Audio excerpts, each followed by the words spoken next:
ನಮಸ್ಕಾರ ವೀಕ್ಷಕರೇ, ಇವತ್ತು ನೀವೆಲ್ಲ ಈಗ ಸ್ಟಾಕ್ ಮಾರ್ಕೆಟಲ್ಲಿ ನೋಡ್ತಾ ಇದ್ದೀರಾ, ಭೀಕರವಾಗಿ ಮಾರ್ಕೆಟ್ ಬೀಳ್ತಾ ಇದೆ. ಸೊ ಕೊಲ್ಯಾಪ್ಸೇ ಆಗ್ತಾ ಇದೆ ಅಂತ ಕೆಲವರು ಕ್ರ್ಯಾಶ್ ಅಂತಿದ್ದಾರೆ.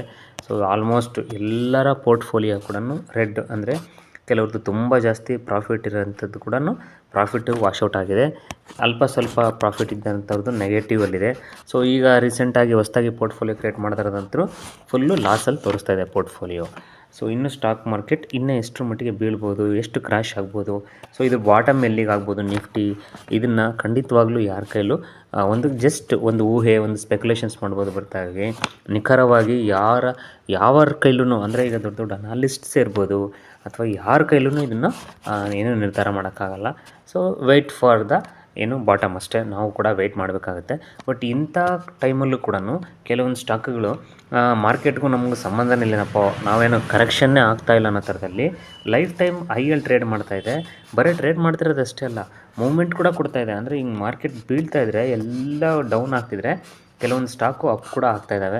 ಸೊ ಆ ಥರದ ಸ್ಟಾಕ್ಗಳನ್ನ ಇವತ್ತು ನೋಡೋಣ ನಾವು. ಒಂದು 4 ಸ್ಟಾಕ್ಗಳನ್ನ ರೀಸೆಂಟಾಗಿ ಅದರ ಕ್ವಾರ್ಟರ್ ರಿಸಲ್ಟ್ಸ್ ಬಂದಿದೆ. ಮತ್ತು ಇಷ್ಟೊಂದು ಮಾರ್ಕೆಟ್ ಬಿದ್ದಾಗಲೂ ಇಷ್ಟೊಂದು ರೆಸಿಸ್ಟ್ ಮಾಡಿ ಅಪ್ವರ್ಡ್ಸಲ್ಲಿರ್ತಕ್ಕಂಥವು ಮುಂದೆ ಕೂಡ ತುಂಬ ಒಳ್ಳೆಯ ರಿಟರ್ನ್ಸನ್ನು ಕೊಡ್ಬೋದಾ, ಅಥವಾ ಎಲ್ಲ ಮಾರ್ಕೆಟ್ ಅಪ್ ಆಗಬೇಕಾದ್ರೆ ಇವು ಬೀಳ್ಬೋದಾ ಅನ್ನೋದನ್ನು ಒಂದು ಜಸ್ಟ್ ಇವತ್ತು ನೋಡೋಣ. ಬಟ್ ನನ್ನ ಒಂದು ಪ್ರಕಾರ ನಮ್ಮ ಪೋರ್ಟ್ಫೋಲಿಯೋದಲ್ಲಿ ಸೊ ಆಲ್ಮೋಸ್ಟ್ ಮಾರ್ಕೆಟೇ ಬಿತ್ತು ಅಂದರೆ ಎಲ್ಲರ ಪೋರ್ಟ್ಫೋಲಿಯೋ ಬೀಳುತ್ತೆ. ಅದರಲ್ಲೂ ಕೂಡ ಕೆಲವೊಂದು ಈ ಥರದ ಒಂದಷ್ಟು ಆ ಟೈಮ್ ಬೀಯಿಂಗ್ ರೆಸಿಸ್ಟೆನ್ಸ್ ಕಂಪ್ನೀಸ್ ಅಂತ ಇರ್ತಾವಲ್ಲ, ಆ ಥರದ ಕಂಪ್ನಿಗಳನ್ನ ಇಟ್ಕೊಂಡ್ರೆ ಸ್ವಲ್ಪ ಮಟ್ಟಿಗೆ ಬ್ಯಾಲೆನ್ಸ್ ಆಗುತ್ತೆ. ಇದಕ್ಕೆ ಕೆಲವರು ಹೇಳ್ತಾರೆ, ದೊಡ್ಡ ಇನ್ವೆಸ್ಟರ್ಸ್ ಏನಂತಾರೆ ಗೊತ್ತಾ, ಸೊ ಇನ್ವೆಸ್ಟ್ಮೆಂಟ್ ಎಲ್ಲರೂ ಮಾಡ್ತಾರೆ. ಈಗ 30 to 40% ಪೀಪಲ್ಲು ಇನ್ವೆಸ್ಟ್ಮೆಂಟ್ ಮಾಡ್ತಾಯಿದ್ದಾರೆ ಅಂದ್ಕೊಳ್ಳಿ. ಬಟ್ ಅದರಲ್ಲಿ ಓನ್ಲಿ 5 to 8% ಮಾತ್ರ ರೈಟ್ ಇನ್ವೆಸ್ಟ್ಮೆಂಟ್ ಮಾಡ್ತಾಯಿದ್ದಾರೆ. ಸೊ ಅದಕ್ಕೆ ನಾವು ಯಾವತ್ತೂ ರೈಟ್ ಇನ್ವೆಸ್ಟರ್ಸ್ ಆಗಬೇಕು. ರೈಟ್ ಇನ್ವೆಸ್ಟರ್ಸ್ ಆದರೆ ಮಾತ್ರ ಒಳ್ಳೆಯ ಒಂದು ಟೈಮ್ ಪೀರಿಯಡಲ್ಲಿ ಒಂದು ಒಳ್ಳೆಯ ವೆಲ್ತನ್ನು ಕ್ರಿಯೇಟ್ ಮಾಡ್ಬೋದು. ಸುಮ್ಮನೆ ಇನ್ವೆಸ್ಟರ್ಸ್ ಆದರೆ ನೀವು ಕೆಲವೊಂದೊಂದು ಸ್ಟಾಕು ಈಗೂ ಕೂಡ ನೋಡ್ತೀರ ನೀವು, 10 ವರ್ಷ ಆದರೂ ಕೂಡ 10 ಇಯರ್ಸ್ ಆದ್ರೂ ಅವು ಎಲ್ಲಿದ್ವೋ ಅಲ್ಲೇ ಇರ್ತವೆ. ಅಂದರೆ ನೀವು ಅವರ ಟೈಮ್ ಪೀರಿಯಡ್ ನೋಡ್ತಾಯಿದ್ರೆ ಹಿಂಗೋಗಿರುತ್ತೆ, ಹಿಂಗೆ ಬಂದಿರುತ್ತೆ 10 ವರ್ಷ ಆದ್ರೂ ಇಲ್ಲೇ ಇರ್ತವೆ. ಆ ಥರನೂ ಕೂಡ ಇದೆ. ಹಾಗಾಗಿ ಬರೀ ಇನ್ವೆಸ್ಟ್ಮೆಂಟ್ ಅಷ್ಟೇ ಇಂಪಾರ್ಟೆಂಟ್ ಅಲ್ಲ, right investment is very important ಅಂತ ಹೇಳ್ತಾ ಬನ್ನಿ ಇವತ್ತಿನ ಒಂದೊಂದು ಕಂಪ್ನಿಗಳನ್ನ ನೋಡೋಣ. ಮೊದಲನೇ company Fortis health Care. So ಇದ್ರ ಕ್ವಾರ್ಟರ್ ರಿಸಲ್ಟ್ಸ್ ಬಂದಿದೆ ಸೆಪ್ಟೆಂಬರ್.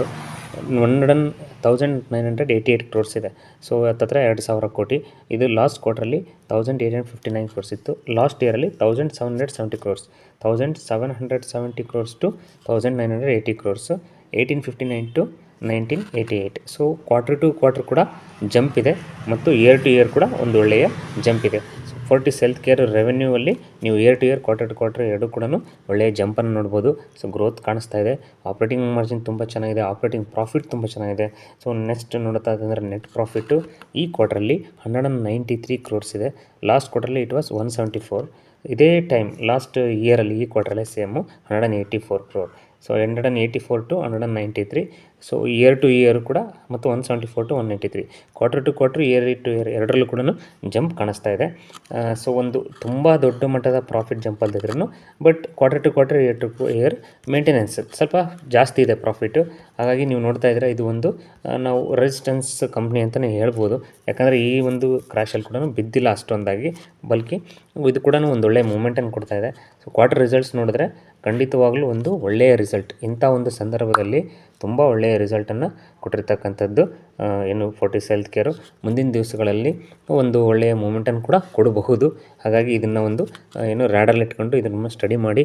ಬಟ್ ಲಾಂಗ್ ಟರ್ಮ್ಗೆ ನೀವೇನಾದ್ರು ಇದರಲ್ಲಿ ಇಂಟ್ರೆಸ್ಟ್ ಇತ್ತು ಅಂದರೆ ಖಂಡಿತವಾಗೂ ಬೇಕಿದ್ರೆ ಕಮೆಂಟ್ ಮಾಡಿ, ಒಂದು ಡಿಟೇಲ್ಡ್ ಅನಾಲಿಸಿಸ್ ವಿಡಿಯೋ ಮಾಡೋಣ.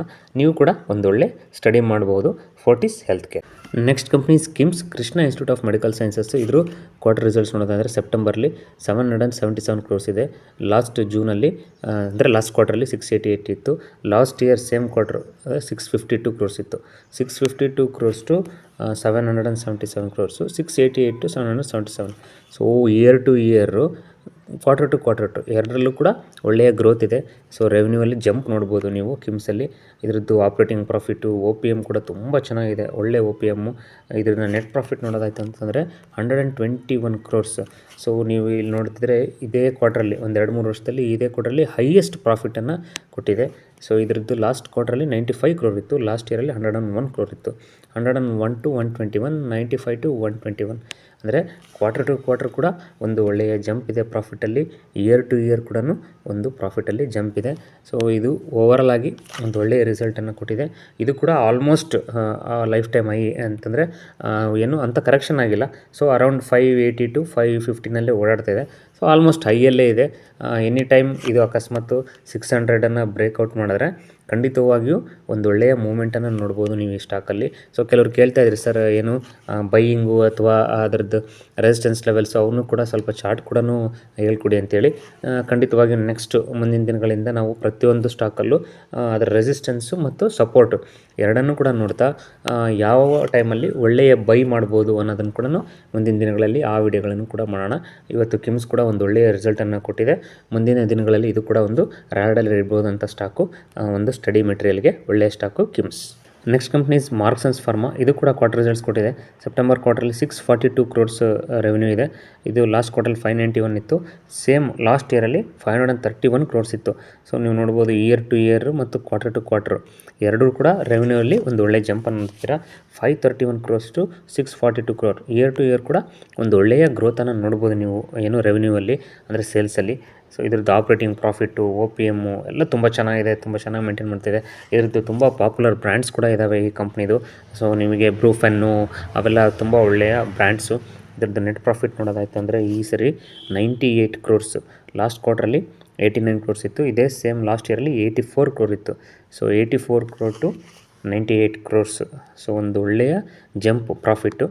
ಮತ್ತು ಕ್ವಾರ್ಟರ್ ಟು ಕ್ವಾರ್ಟರ್ನೂ ಅಷ್ಟೇ, ಇಯರ್ ಟು ಇಯರು ಅಷ್ಟೇ. ಸೊ ಓವರಾಲ್ ಆಗಿ ಈ ಕ್ವಾರ್ಟ್ರಲ್ಲಿ ಒಂದು ಒಳ್ಳೆಯ ರಿಸಲ್ಟ್ಸನ್ನು ಕೊಟ್ಟಿದೆ ಮಾರ್ಕ್ಸನ್ ಫಾರ್ಮಾ. ಇದು ಅಷ್ಟೇ ಆಲ್ಮೋಸ್ಟ್ ಲೈಫ್ ಟೈಮ್ ಹೈಯಲ್ಲೇ ಟ್ರೇಡ್ ಮಾಡ್ತಾ ಇದೆ. ಖಂಡಿತವಾಗೂ ಒಂದು ಒಳ್ಳೆಯ ಮೂಮೆಂಟನ್ನು ಕೂಡ ಇದು ಒಂದು 6 ಮಂತ್ಸಲ್ಲಿ ನೋಡಿದ್ರೆ ನೀವು ಒಂದು ಒಳ್ಳೆಯ ಮೂಮೆಂಟನ್ನು ಕೊಟ್ಟಿದೆ, ಒಂದು ಒಳ್ಳೆಯ ರಿಟರ್ನ್ಸನ್ನು ಕೂಡ ಕೊಟ್ಟಿದೆ. ಮುಂದೆ ಕೂಡ ಎಸ್ಪೆಷಲಿ ಇದು ಫಾರ್ಮಾ ಇರೋದ್ರಿಂದ ಫಾರ್ಮಾ ಸೆಕ್ಟ್ರಲ್ಲಿ ನೀವು ನೋಡ್ಬೋದು ಈಗಾಗಲೇ ತುಂಬ ಫಾರ್ಮಾ ಸೆಕ್ಟ್ರ್ ಫೋಕಸ್ ಆಗಿದೆ. ಸೊ ದೊಡ್ಡ ದೊಡ್ಡ ಇನ್ವೆಸ್ಟರ್ಸ್ ಪ್ರಕಾರ, ಅನಲಿಸ್ಟ್ ಪ್ರಕಾರ ಮುಂದಿನ 2-3 ವರ್ಷ ಎಸ್ಪೆಷಲಿ ಏನು ನೀವೀಗ ನೋಡಿದರೆ ರೀಸೆಂಟಾಗಿ US ಅಲ್ಲಿ ಎಲೆಕ್ಷನ್ಸ್ ಆದ ನಂತರ ಹೊಸ ಪ್ರೆಸಿಡೆಂಟ್ ಬಂದ ನಂತರ ಫಾರ್ಮಾ ಸೆಕ್ಟ್ರಿಗೆ ಟ್ರಂಪಿಂದಾಗಿ ಇನ್ನೂ ಒಂದಷ್ಟು ಡಿಮ್ಯಾಂಡ್ ಜಾಸ್ತಿ ಆಗುತ್ತೆ ಅನ್ನೋ ಒಂದು ಮಾತಿದೆ. ಹಾಗಾಗಿ ಇದು ಒಂದು ಫೋಕಸ್ ಸೆಕ್ಟರ್. ಸೊ ಇದು ಅಷ್ಟೇ ಸ್ಟಾಕ್ ಕೂಡ ಒಳ್ಳೆಯ ರಿಸಲ್ಟನ್ನು ಕೊಟ್ಟಿರೋದ್ರಿಂದ ಇದು ಕೂಡ ಒಂದು ಫೋಕಸಲ್ಲಿ ಇಡ್ಬೋದಂಥ ಸ್ಟಾಕು. ಹಾಗಾಗಿ ಒಂದು ಸ್ಟಡಿ ಪರ್ಪಸ್ಸಿಗೆ ಒಂದು ಒಳ್ಳೆಯ ಸ್ಟಾಕು. ನೀವು ಕೂಡ ಇದ್ರ ಮೇಲೆ ಒಂದು ಒಳ್ಳೆಯ ಸ್ಟಡಿಯನ್ನು ಮಾಡ್ಬೋದು. Marksan Pharma. Next company is IHC Indian Hotels Company. ಇದು ಸೆಪ್ಟೆಂಬರ್ ರಿಸಲ್ಟ್ಸ್ ನೋಡಿದ್ರೆ 1826 ಕ್ರೋರ್ಸ್ ಇದೆ. ಲಾಸ್ಟ್ ಜೂನಲ್ಲಿ 1550 ಕ್ರೋರ್ಸ್ ಇತ್ತು. ದ ಸೇಮ್ ಲಾಸ್ಟ್ ಇಯರಲ್ಲಿ 1433 ಕ್ರೋರ್ಸ್. ಸೊ ನೀವು ಇಯರ್ ಟು ಇಯರ್ ನೋಡಿದ್ರೆ ಇಯರ್ ಟು ಇಯರ್ ಒಂದು ಒಳ್ಳೆಯ ಜಂಪನ್ನು ನೋಡ್ತಾ ಇದ್ದೀರಾ. ಕ್ವಾರ್ಟರ್ ಟು ಕ್ವಾರ್ಟರ್ನೂ ಅಷ್ಟೇ ಒಂದು ಒಳ್ಳೆಯ ಇಂಪ್ರೂವ್ಮೆಂಟನ್ನು ನೋಡ್ತಾ ಇದ್ದೀರಾ. ಓವರಾಲ್ ಆಗಿ ಸೇಲ್ಸ್ ಆಗಿ ರೆವೆನ್ಯೂ ಅಂತಾರೆ, ಸೇಲ್ಸ್ ನೋಡಿದ್ರೆ quarter to quarter, year to year ಎರಡರಲ್ಲೂ ಕೂಡ ಒಂದು ಒಳ್ಳೆಯ ಜಂಪನ್ನು ನೋಡ್ತಾ ಇದ್ದೀರಾ. IHCನಲ್ಲಿ ಇದರದ್ದು ಆಪ್ರೇಟಿಂಗ್ ಪ್ರಾಫಿಟು, ಆಪ್ರೇಟಿಂಗ್ OPM ಎಲ್ಲ ಕೂಡ ತುಂಬ ಚೆನ್ನಾಗಿದೆ. ಅಬೌವ್ 20% OPM ಮೇಂಟೈನ್ ಮಾಡ್ತಾ ಇದೆ. ಸೊ ಇದರದ್ದು ನೆಟ್ ಪ್ರಾಫಿಟನ್ನು ನೋಡ್ತಾ ಇತ್ತು ಅಂದರೆ ಈ ಕ್ವಾರ್ಟ್ರಲ್ಲಿ 583 ಕ್ರೋರ್ಸ್ ಇದೆ. ಲಾಸ್ಟ್ ಕ್ವಾರ್ಟ್ರಲ್ಲಿ 260 ಕ್ರೋರ್ಸ್ ಇತ್ತು. ಸೊ ಇದು ಸೇಮ್ ಲಾಸ್ಟ್ ಇಯರಲ್ಲಿ 179 crores. So 179 crores to 583, 260 to 583. So ಎಲ್ಲಿಂದ ಎಲ್ಲಿಗೂ ಅಂದರೆ ಮ್ಯಾಸಿವ್ ಜಂಪ್ ನೋಡ್ತಾ ಇದ್ದೀರಾ ನೀವು. ದಿಸ್ ಮೇ ಬಿ ಏನು ನೋಡಿದರೆ ಇಲ್ಲಿ ಅದರ್ ಇನ್ಕಮಲ್ಲಿ ನೋಡ್ತಾ ಇದ್ದೀರಾ 371 ಕ್ರೋರ್ಸ್ ಅದರ್ ಇನ್ಕಮ್ ಬಂದಿರೋದ್ರಿಂದ ಇದರಲ್ಲಿ ಒಂದಷ್ಟು ನೆಟ್ ಪ್ರಾಫಿಟಲ್ಲಿ ನೀವು ತುಂಬ ಏನು ಎಕ್ಸ್ಪೋನೆನ್ಸಿವ್ ಜಂಪನ್ನು ನೋಡ್ತಾ ಇದ್ದೀರಾ. ಬಟ್ ಓವರಾಲ್ ಆಗಿ ಅದನ್ನು ಬಿಟ್ಟರು ಕೂಡ ನೀವು ಜಸ್ಟ್ ಆಪ್ರೇಟಿಂಗ್ ಪ್ರಾಫಿಟ್ ಲೆಕ್ಕ ತೊಗೊಂಡ್ರು ಕೂಡ ಸೊ 500 ಕ್ರೋರ್ಸ್ ಇದೆ. ಸೊ ಇಲ್ಲಿ 500 ಕ್ರೋರ್ಸ್ ಇದೆ. ಲಾಸ್ಟ್ ಕ್ವಾರ್ಟರ್ಲಿ 450 ಇತ್ತು, 355. ಸೊ ವಿತೌಟ್ ನಾವು ಅದರ್ ಇನ್ಕಮನ್ನು ಕನ್ಸಿಡರ್ ಮಾಡಿದೆ, ಬಿಫೋರ್ ಟ್ಯಾಕ್ಸನ್ನು ನೋಡಿದ್ರೆ ಆಪ್ರೇಟಿಂಗ್ ಪ್ರಾಫಿಟಲ್ಲಿ ಕೂಡ ಒಂದು ಒಳ್ಳೆಯ ಪ್ರಾಫಿಟ್ ತೋರಿಸ್ತಿದೆ. ಹಾಗಾಗಿ ಒಂದು ಒಳ್ಳೆಯ ರಿಸಲ್ಟೇ ಇದನ್ನು ಅನ್ಕೋಬೋದು. Quarter to quarter, year to year ಎರಡರಲ್ಲೂ ಕೂಡ ಒಂದು ಒಳ್ಳೆಯ ಜಂಪ್ ಇದೆ. ಖಂಡಿತವಾಗಿ ಇದನ್ನು ಕೂಡ ಒಂದು ಸ್ಟಡಿ ಪರ್ಪಸ್ಸಿಗೆ ಇಟ್ಕೋಬೋದು ಸ್ಟಾಕು ಇಂಡಿಯನ್ ಹೋಟೆಲ್ಸ್ ಕಂಪನಿ. ಇಷ್ಟು ಹೇಳ್ತಾ ಇವತ್ತಿನ ವಿಡಿಯೋ ಮುಗಿಸ್ತೀನಿ. ಮತ್ತು ನೆಕ್ಸ್ಟ್ ವಿಡಿಯೋದಲ್ಲಿ ಸಿಗ್ತೀನಿ. ಎಲ್ಲರಿಗೂ ಗುಡ್ ಬೈ, ಟೇಕ್ ಕೇರ್.